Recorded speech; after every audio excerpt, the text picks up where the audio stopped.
Praise the lord. ప్రభునందు ప్రియులారా, బాగున్నారా? దేవుని యొక్క పరిశుద్ధ నామమును బట్టి మీకు వందనాలు. ప్రభు యొక్క వాక్యం ఏం చెప్తుందంటే, యెహోవా దయాళుడు, ఆయన కృప నిరంతరము ఉండును, ఆయన దయ ఆయుష్కాలమంతా ఉండును. అవును, ఆయన కృప ఒకరోజు ఉండి ఒకరోజు మానిపోయేది కాదు.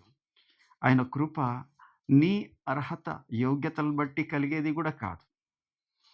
ఆయన కృప ఏదో ఆయనకి ఇష్టమైన వాళ్ళకి ఇచ్చేది కూడా కాదు. ఆయన కృప నీలాంటి, నాలాంటి తృణీకరించబడిన వారికి.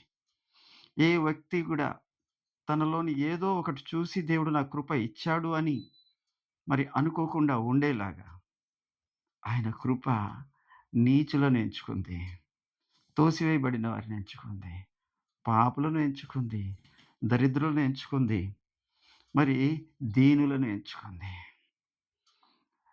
దీనులకు ఆయన కృప అనుగ్రహించును అని దేవుని యొక్క వాక్యము. ఈ రోజున దేవుడికి నీకు అనుగ్రహించిన ఆ మహాకృప గొప్ప గొప్పోళ్ళే పొందుకోలేకపోయారు. నువ్వెంత భాగ్యవంతుడివో కదా! నువ్వెంతో ధన్యుడివి కదా! నువ్వెంత అదృష్టవంతుడివి కదా!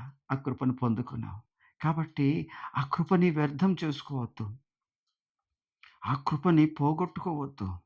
కృప పోతదా అని నువ్వు అడగొచ్చు. పాపము కృపని తొలగిస్తది. ఆయన ఎంత కృప నీ మీద చూపించినా, నీ పాపము దేవునికి నీకు అడ్డుగా వచ్చేస్తది. కనుక చేదైన వేరు ఏదైనా నీలో మొలవకుండా, ఆ కృపకి లోబడి ఉండి, ఆ కృపకు తగినట్లుగా ఆయన జీవించు. ఆయనతో యుగయుగాల జీవితాన్ని అనుభవించు. ఆ కృప నిన్ను ఆశీర్వదించును గాక. Praise the Lord. వందనాలు.